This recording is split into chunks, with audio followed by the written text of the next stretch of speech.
Good morning, everyone. Today we are going to go ahead and start with our next chapter, and the chapter is strategies, value chains, and infrastructure in e commerce. So, we are going to go ahead and start with this particular chapter.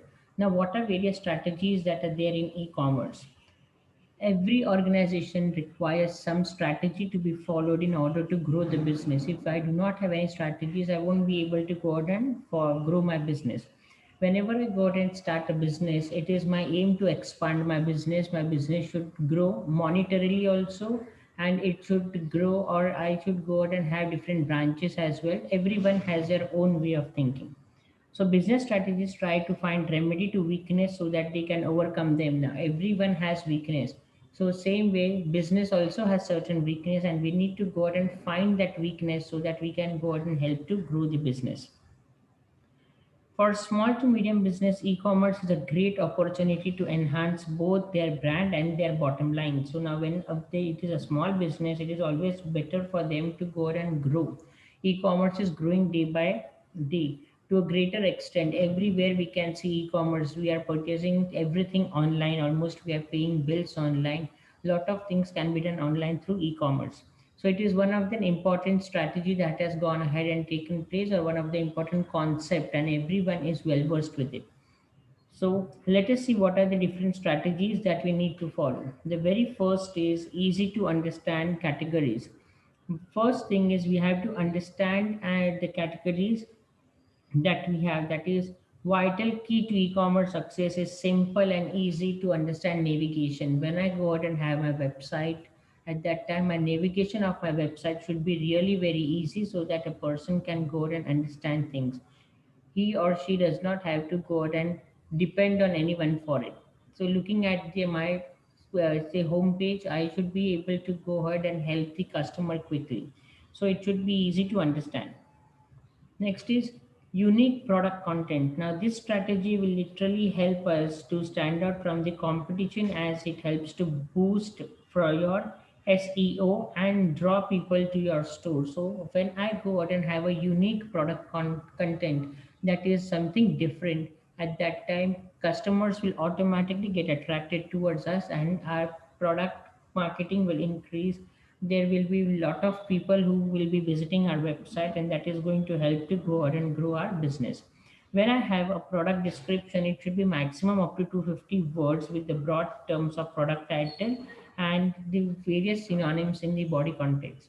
Because when I have a product content that is been typed, people will go out and read, but again that product content should not be too big, so that it should not be boring for the people to read. It should be short and sweet. Stunning images. Again, image plays a very important role in everyone's life. When we were in our childhood, when we were in nursery till fourth standard, we had books that contains lot of images. As and when we grow, the images like goes ahead and start reducing, and the contents increase. But in childhood, we are fascinated by images.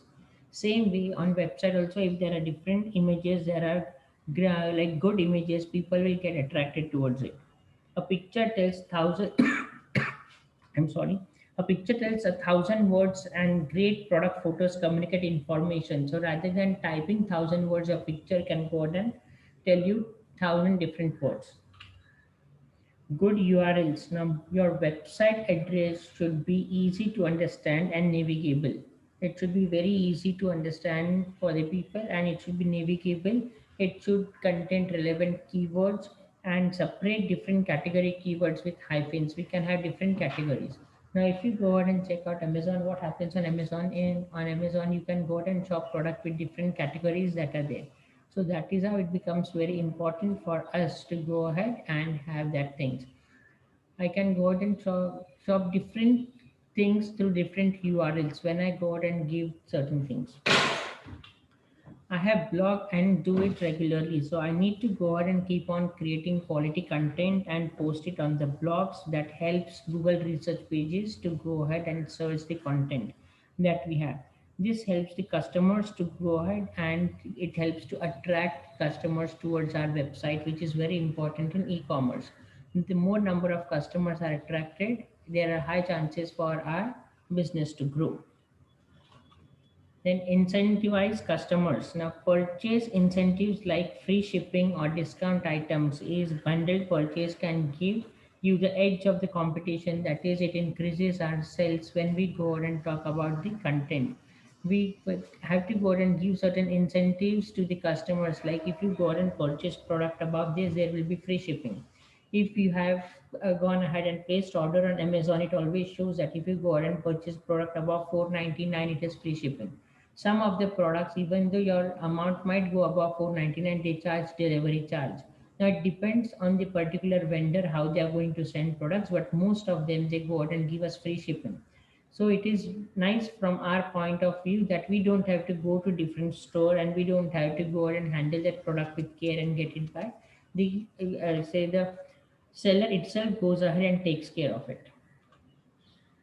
Abandoned cart emails. So, in the world of e-commerce, many shopping carts are abandoned when customer fail to check out. When we fail to actually go out and check out, the shopping carts that are there that becomes empty.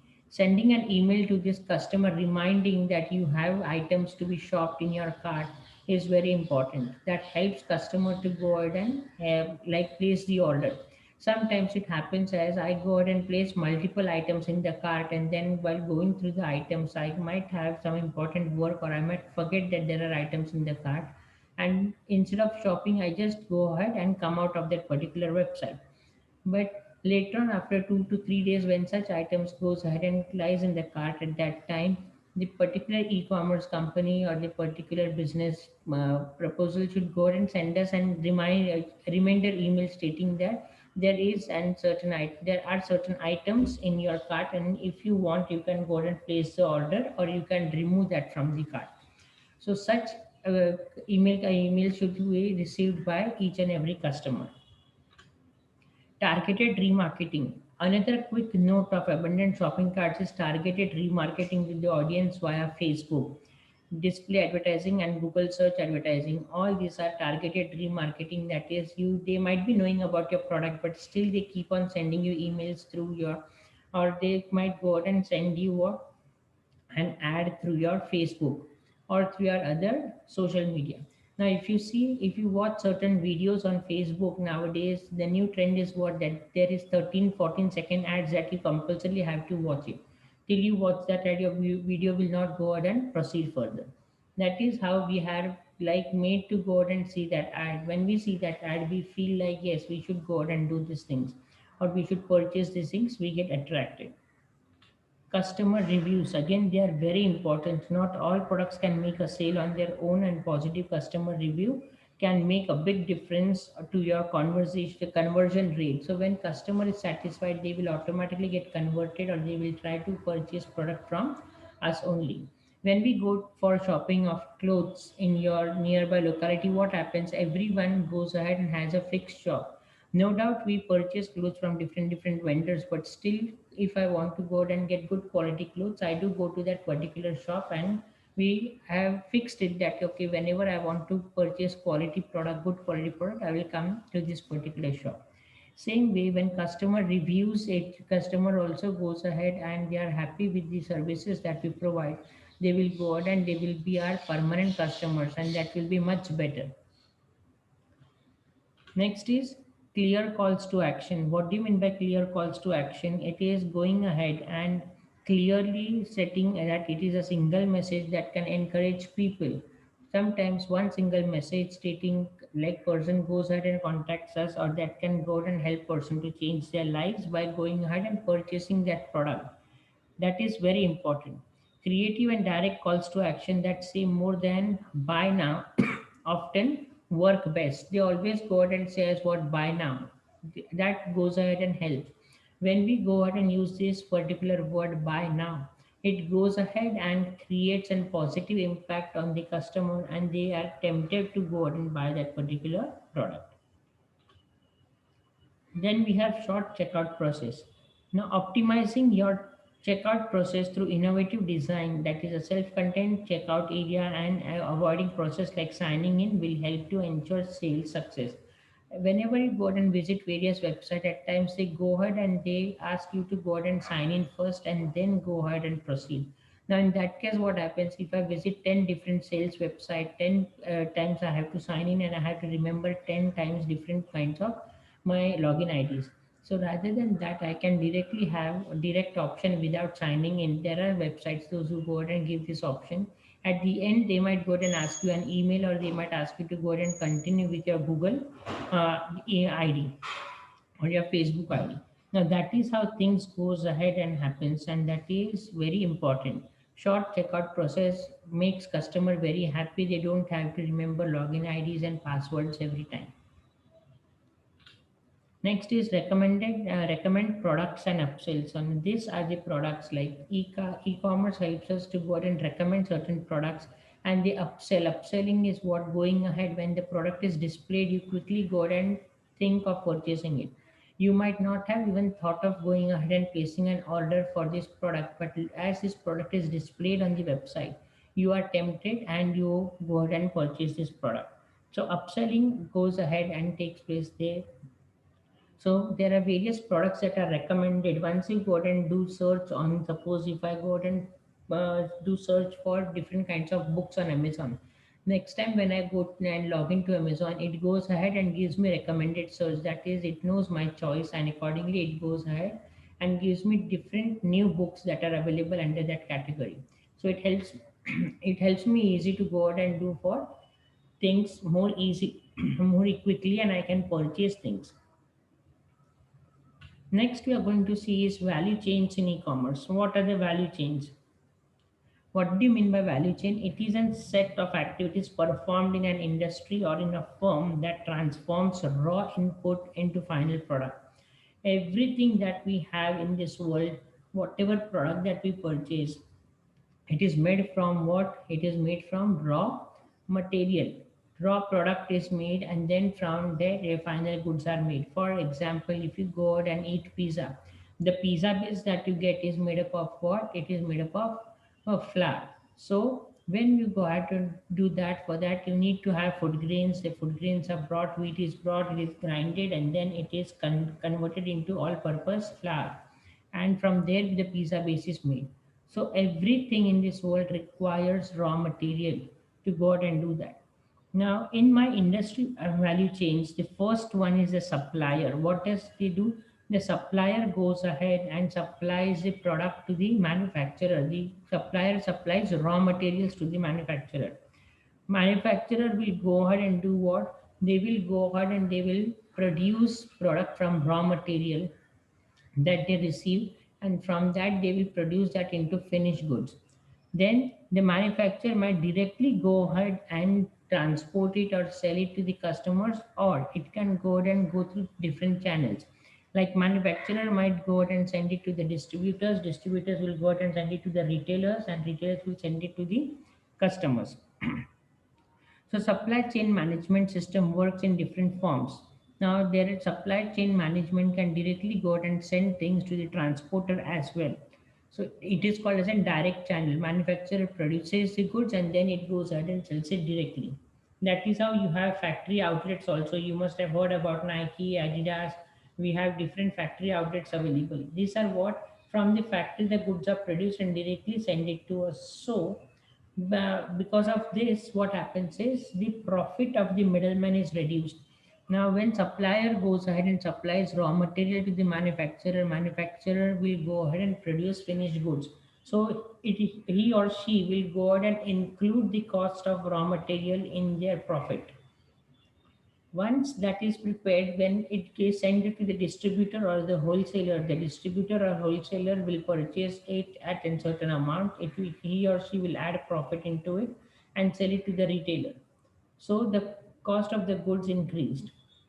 When same thing is done from the wholesaler to the retailer, he will also go ahead and do that, and retailer will again sell that product to us at a high rate.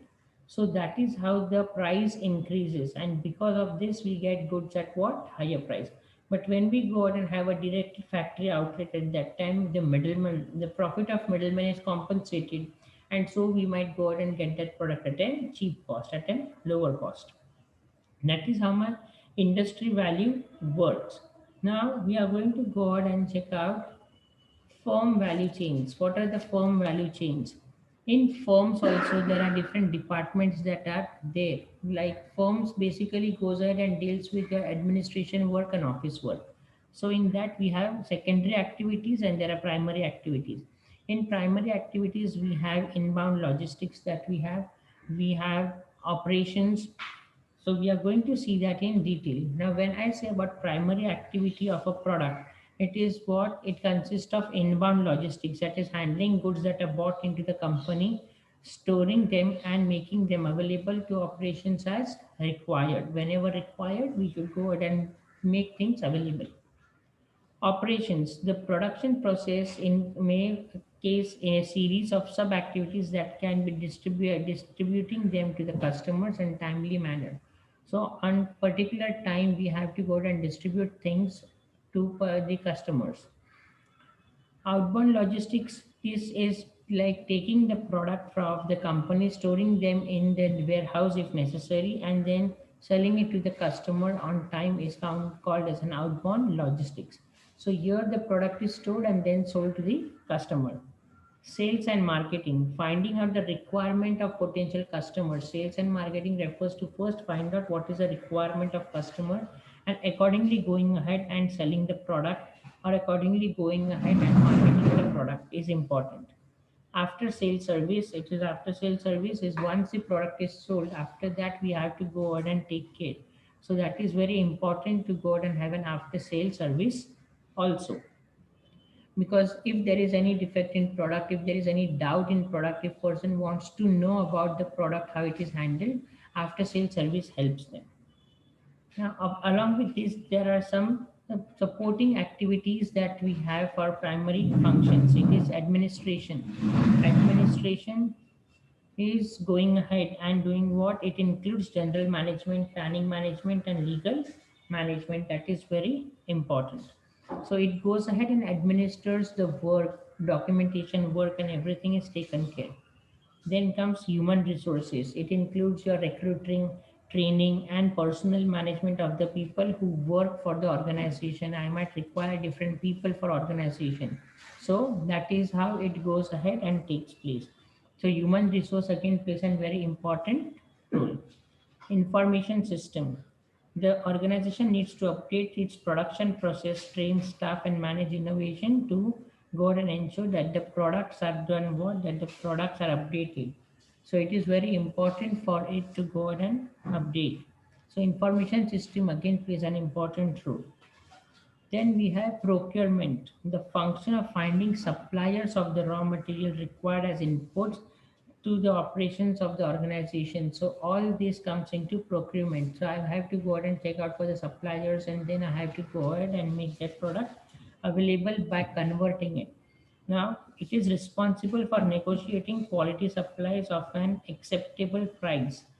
The supply of raw material should be at an acceptable price. It is always seen to it that if they go ahead and take what cheap things, cheaper the raw material, it is good for us. If the raw material goes ahead and is costly, it goes ahead and creates a problem, because my cost of production increases. If cost of production increases, my product will become costly for selling it. So I see to it that I get raw material at a cheap price. Next is financing and accounting. Again, it is going ahead and keeping records of everything that you have, all the transactions that you make. It might be purchasing, it might be selling, it might be other expenses that we incur. Everything is taken care in finance and accounting. That is how value chains in like e-commerce happens. It is not only one function, but there are a lot of supporting activities and supporting functions. We need to go out and do that. Even though supplier supplies like goods to the wholesaler or the manufacturer will have two different units, and front office unit and then back office unit, or it is also called as a production unit. So that is how things work. Production unit will go out and take care of the primary activities, whereas my front office, that is the administration work, will be taken care by the supporting activities. And next we are going to see is infrastructure in e-commerce. E-commerce infrastructure means it is also related to the hardware and software. very important part that we have is your hardware and software. Hardware and software plays a very important role. Content management system, application program interface, that we have database, server, middleware, web analytics, all this comes under software, which should help my things to go out and grow properly. It is very important that my software should work properly with all the requirements. If software is not working properly with the requirements, I won't be able to go out and display anything on my website. So it is important. Again, hardware is important. Hardware is like a web server hardware that we require. I need to go out and place my website on a particular server so that it can be aired anywhere wherever it is required. If that does not take place, it might go out and create a problem. So e-commerce application depends on what? Depends on your servers, your proxy servers, your load balancing system. There are various firewalls, encryption devices. Everything is taken care by this hardware and software. If either of them does not function properly, I won't be able to go out and grow my business, or my website won't function properly, and that will ultimately affect my business. So all these things should be put in place together. Okay, that's all for the day. This chapter has been completed. We are going to go ahead and check out certain things, that is web based tools and software in e-commerce, in our next session. Okay.